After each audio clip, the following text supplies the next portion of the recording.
is it possible in your community that an unarmed black man with his 3 kids in the car is shot 7 times when on Tuesday night a heavily armed 17-year-old with an AR-15 can waltz right by police officers, the Kenosha law enforcement, as people are pointing and screaming at him and saying, that guy just shot 2 people? How does that work?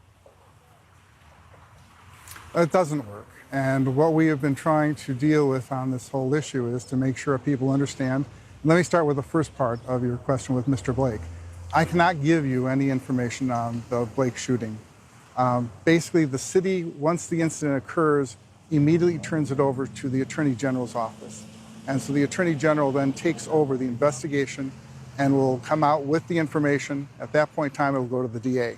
As far as the militia person, from my perspective, I do not want militia in my city. I do not need them here, and it is not appropriate. And we will be looking to make sure that that does not occur in the future. And we are going to also follow up as to why it occurred in the first place. So, do you still have confidence in the sheriff? Sheriff, I have confidence in the sheriff and the police chief that they are going to do their jobs and get things done correctly. But they didn't. I mean, Mr. Mayor, sorry to interrupt, but they didn't. On Tuesday night, they didn't. And so how can you still have confidence when we saw the bedlam that happened in your community on Tuesday night?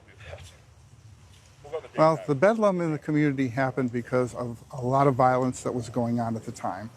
And so before I cast judgment on those individuals, I need to make sure I have all the information as how this is occurring and what occurred.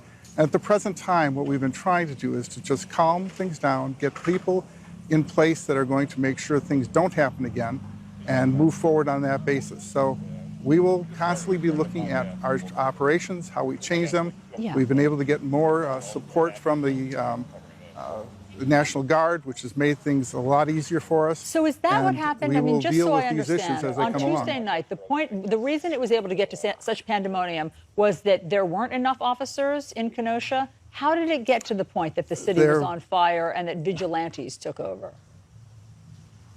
The problem in the city at the time is we had made requests to the state, and the state did bring the National Guard in. However, a huge number of outside individuals came into the city, including, as you saw with the militia. These are not folks that are from Kenosha. They all came from other places. I shouldn't say all, a good percentage came from other places. And because of that, we were basically in a situation that in the first 2 nights, a difficult situation to deal with. We had all sorts of different groups that came into the community to help the police department. That's police officers, sheriffs from all over the state came to help out. National Guard came. However, we did not have enough people in that first 2 nights. And Sheriff's so deputies, as we ramped up. Yeah, I mean, the sheriff's deputies, you've seen the video, they offered water to the vigilantes who were armed.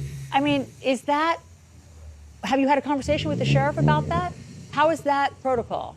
Actually, I did have a conversation with the sheriff on that. And literally, the best answer for that is to talk to the sheriff and have him respond to you directly. What did he say to you? My conversation, sheriff is an elected official.